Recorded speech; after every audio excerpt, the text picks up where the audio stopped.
যেহেতু শীতের একটা আবহ চলে এসেছে, এই শীতকে কেন্দ্র করে আমাদের দেশের বিভিন্ন প্রান্তে ম্যারাথনের বিভিন্ন ইভেন্ট আসলে অনুষ্ঠিত হয়ে থাকে। আ তো এই ম্যারাথনের যে প্রচলনটা শুরু হয়েছে, এটা আসলে কিভাবে শুরু হয়েছে বা হিস্ট্রিটা আসলে কি? এইটা একটু শেয়ার করি চলেন আপনাদের সাথে। যাই হোক, এই যে লোকটাকে দেখতে পাচ্ছেন, এনার নাম হচ্ছে ফেইডিপিডেস, যিনি ছিলেন একজন গ্রিক বার্তাবাহক। খ্রিস্টপূর্ব 490 খ্রিস্টাব্দের দিকে, খ্রিস্টাব্দের আগস্ট বা সেপ্টেম্বরের দিকে গ্রিকের ম্যারাথন নামে একটা জায়গায় একটা যুদ্ধ হয়েছিল। সেই জায়গার নাম অনুসারে আসলে ওই যুদ্ধটাকে বলা হয় ম্যারাথনের যুদ্ধ। যেই যুদ্ধটা হয়েছিল, এই যুদ্ধটা আসলে হয়েছিল গ্রিক এবং পারস্যের ভিতরে। এবং এই যে যুদ্ধটা, এই যুদ্ধটায় পারস্য হেরে গিয়েছিল এবং গ্রিক হচ্ছে জয়লাভ করেছিল। তো এই গ্রিক যে জয়লাভ করেছিল, এই এই যে জয়লাভের খবরটা এই ফেইডিপিডেসকে দিয়ে ওই যুদ্ধের ময়দান থেকে গ্রিকে আসলে পাঠানোর একটা বন্দোবস্ত করা হয়েছিল। আহ, তো মানে এই দায়িত্বটা আসলে তাকে দেওয়া হয়েছিল।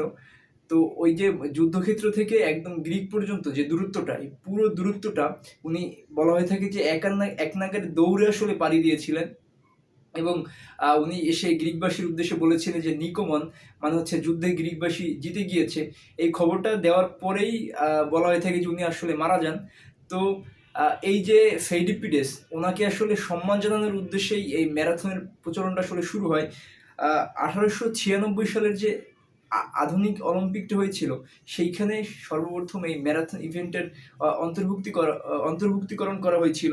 এবং 1908 সালে যে লন্ডন ম্যারাথন হয়েছিল, সেইখানে লন্ডন ম্যারাথন মানে ম্যারাথনের যে দূরত্বটা আসলে হবে, এই দূরত্বটা আসলে নির্ধারণ করা হয়।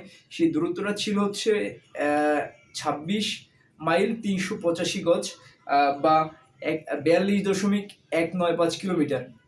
এই যে 26 মাইলের সাথে অতিরিক্ত 385 গজ যে যুক্ত হয়েছে, এর পিছনে রয়েছে আসলে বিচিত্র একটা হিস্ট্রি।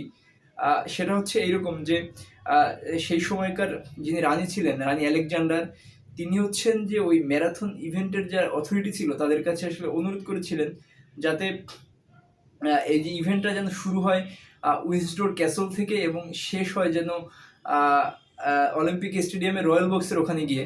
যাতে আসলে এই অনুরোধটা করার কারণটা ছিল হচ্ছে যাতে রাজ পরিবারের যারা সদস্যরা রয়েছেন, এরা যেন আসলে এই ম্যারাথন ইভেন্টটা মানে উপভোগ করতে পারেন বা ভালোভাবে। যাই হোক, এইটা হচ্ছে মোটামুটি হিস্ট্রি ম্যারাথনের শুরু হওয়ার, মানে একদম আদি হিস্ট্রি এইটাই। আর 1972 সালে যে বুস্টন অলিম্পিকটা হয়েছিল, সেইখানে সর্বপ্রথম মহিলারা হচ্ছে এই ম্যারাথনের ইভেন্টে দৌড়ানোর সুযোগ পান।